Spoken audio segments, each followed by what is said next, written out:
Yes, you read that right. I got a chance to play Hogwarts Legacy early via an event near London held by Warner Brother Games, and I will say that you're not ready for what the game has in store for us. In this video, we'll take a look at the gameplay I was able to record, including new missions, mechanics, and tons of new features. Yes, this includes swimming as well, which I can finally officially confirm. Also, a big thanks to Warner Brother Games for the invitation. Obviously, these are just my initial impressions and a small glimpse of the entire package. By the way, if you want to also get a chance at playing Hogwarts Legacy early, you can take part in my Deluxe Edition giveaway. Just make sure you're a subscriber to the channel, leave a like on this video, and comment down below. The winner will be announced before launch in a future video. And you can also join my Discord server for even more gameplay details, giveaways, and answers about the game.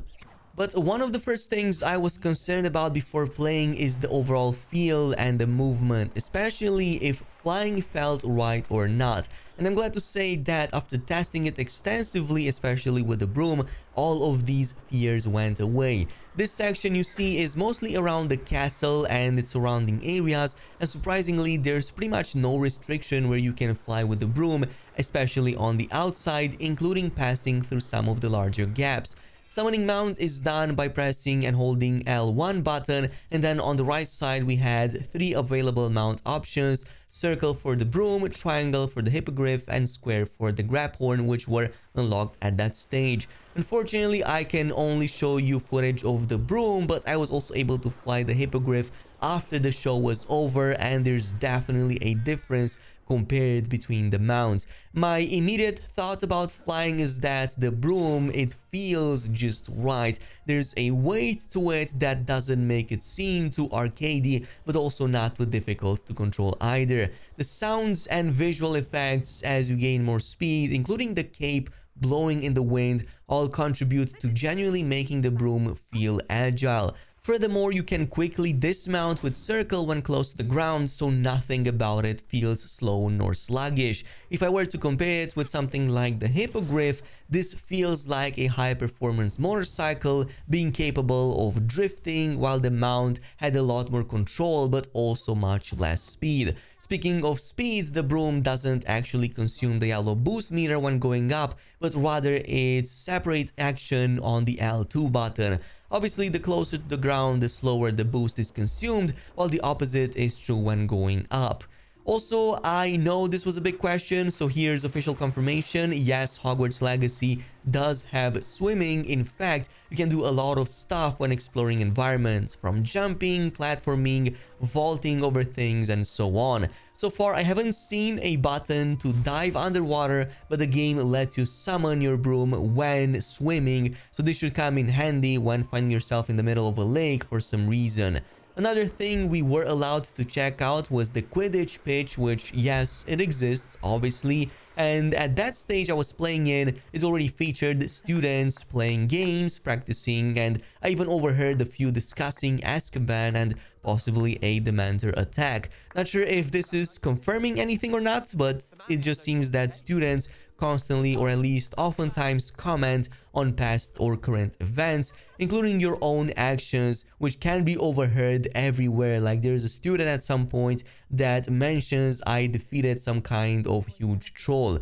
In fact, the areas we were allowed to explore, especially around the castle, seem very much alive, which was again another concern of mine that I'm glad was put to rest. Students constantly walk around either on foot or using brooms, talk to each other, comment on events, even make remarks towards the player about his past achievements. Also, my biggest surprise is just how much of the stuff is interactable and how many activities you can take part in.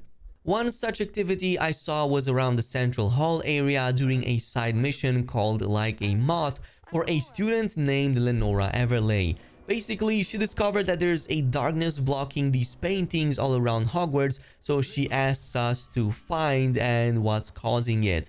And I think this is a clever way of putting your existing abilities to the test. In this case, we had to use Lumos, which would let me reveal the clue behind that darkness. In this case, this led me to a moth nearby the entrance that I had to also attract with the Lumos to bring back at the painting and complete that puzzle. And that was just one very easy early puzzle. Later on, I saw a much more complicated one that was used for lock breaking, which yes, is a thing in this game too. For this, I had to select the outer ring section until the middle part turned green, and then keep the spark in the middle by rotating the dial until the lower mechanism on the right side unlocked. I was a bit blown away by the difficulty of this, so somebody had to explain it to me, and it seems that most people struggle with it, but again, complexity-wise, I enjoyed it. Another thing that's going to be very important is spamming that Revelio spell, which you likely also saw me doing in some of this footage, which is done by just pressing the left button on the D-pad. This is your standard pulse scan that lets you highlight interactable things around you, including ones behind walls. For example, I was able to see what's behind Peeves' level-locked bathroom door around the Gryffindor Tower area, and it seems that there is a treasure chest with something of value inside of it. Also, a pop-up about the haunted toilet area also came up in this area to give me more context about it. Again, the level of interactivity and exploration at Hogwarts School alone is just staggering. Now, later on, we also got a more extensive look at combat and some of the spells, and one early for the dueling club challenges and another one for a story mission involving dark wizards around level 20. My initial impressions about combat is that it feels a lot more impactful than I initially thought. The spells all feel useful and the feedback is great. You can actually approach combat in a whole range of ways, but in this case, I wanted to focus a bit on stealth.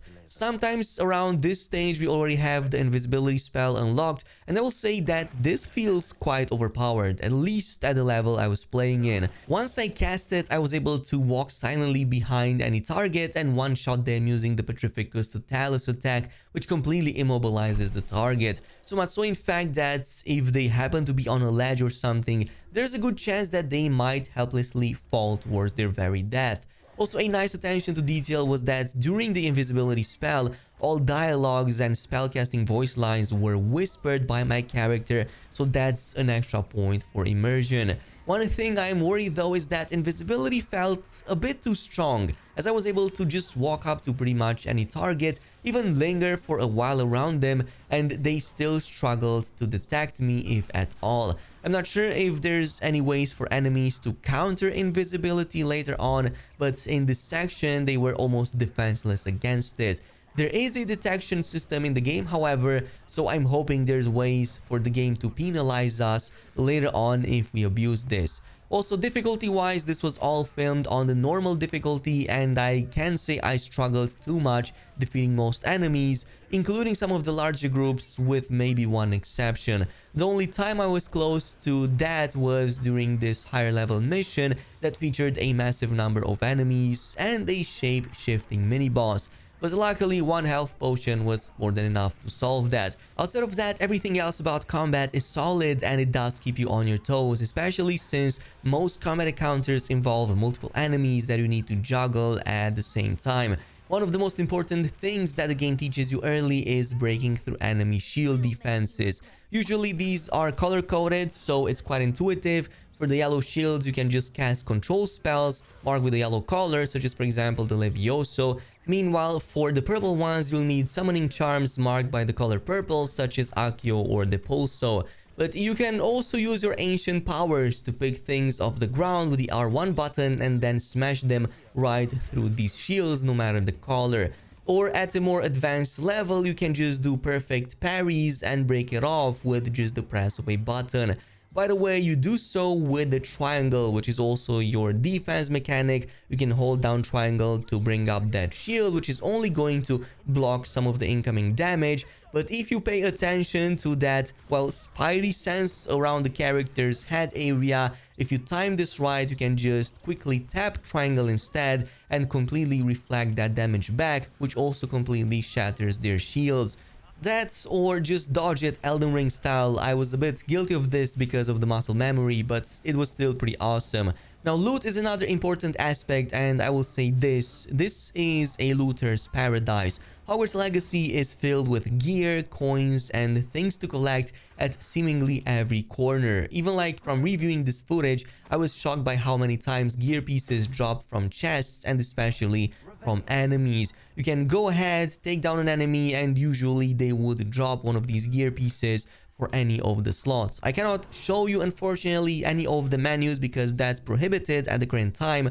But let's just say that every gear category I noticed to have dozens of like slots that can hold a ton of items and customizations in. And yes, that includes the one slot as well. So I cannot show it, unfortunately. That should come in later, but at least this should partially confirm that if there's not additional ones to drop, there are additional customizations to get. For now, really solid impressions, and I'm gonna post a lot more videos from my time playing Hogwarts Legacy. If you wanna like see more of that, definitely subscribe to the channel, activate that notification bell too, and I also have a Discord that you can join where we will discuss things more extensively, of course, respecting the embargo and whatnot, and also spoiler free. There's lots more videos coming in with more gameplay and some of the missions I was able to complete, including their implications to the story. So if you want to do that or ask me anything else, do that, subscribe and join my Discord.